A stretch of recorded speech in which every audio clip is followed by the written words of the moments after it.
Appeal hearing threatens NAR settlement, raising industry uncertainty. When HousingWire put this article out on Monday, I heard from many people around the country saying, is this real? Is this possible? And some of our agents here, even at Lamakia, were texting me saying, can you address this? What does this mean? Is this possible? So let me start with the first question. Is it possible that one of these appeals on the real estate settlement that went in place August 17, 2024, and was agreed to on March 15, 2024. Is it possible that it could be undone? Yeah, it's possible. Is it likely?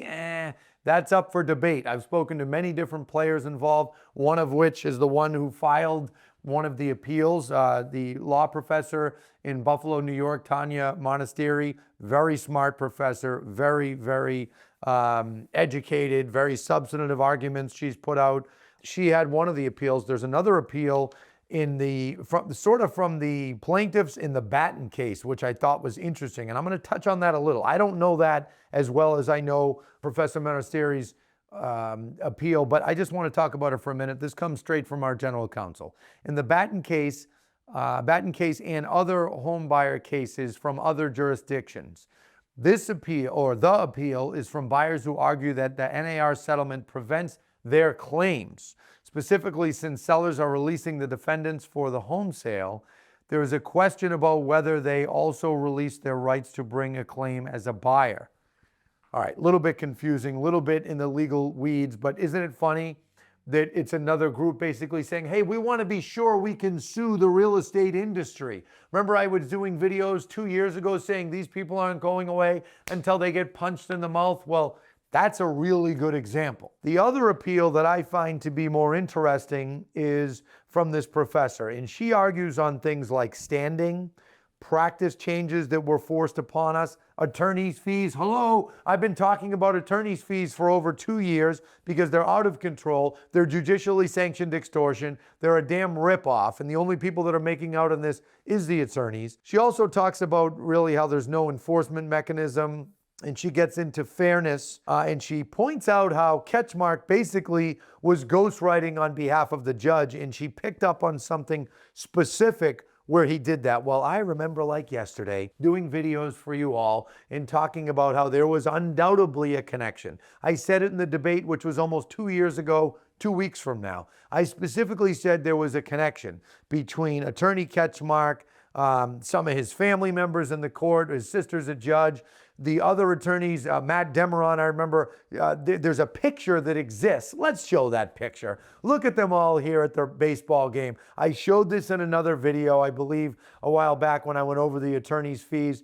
And look at that picture. Don't they look, let's leave it up there. Don't they look like they're having such a fun time together back in 2018 when they were probably plotting to take down the industry and rip off $1 billion, of which they now are getting roughly $333 million. Don't they look cozy together there? Isn't that sweet? Isn't that a nice picture? I was saying this 2 years ago. Then Howard Hanna, when they filed their appeal, they pointed these things out. And now Tanya is pointing them out in a very professional, professor-like way of doing it. I want to read some of this. So let me peek at the HousingWire article first. I want to point out a couple of specific things that I thought was interesting. Professor Monestier estimates that the average damages per seller to be a little over $11,000 per seller. Well, if it's $11,000 per seller, they're not going to be able to give nearly as many people relief. They're talking about 40 million class members are to receive an expected share of $16 apiece.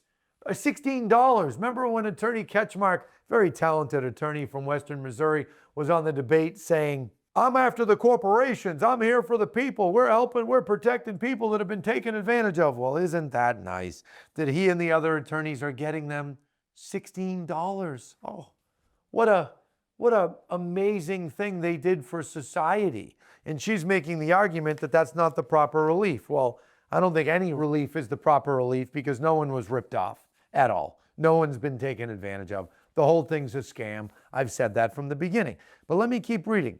According to Charles Kane, an attorney and president of Alliance Solutions, the ruling by the appeals court will determine exactly what kind of work the parties will have in front of them. He goes on to say, it could be something as simple as the court rejects the settlement and send it back to the district court. Well, if they do that, it's going to be right back with Judge Bowe, and whatever attorney Ketchmark wants is what's going to happen. He says on the off chance that they couldn't negotiate a new settlement. So there is debate among people in the know, people much more knowledgeable than me of, well, what the hell would happen if this settlement came undone? Would a new settlement be negotiated? I suspect that's the case. Would they have to go back and relitigate? He says that's unlikely. I think it's unlikely. I think it's possible the attorneys would start suing again quite quickly, and my company would probably be on the list, especially now that we're far over $2 billion annually. And if that's the case, that's the case. But be ready for war, plaintiffs' attorneys. Be ready for a war like you've never seen,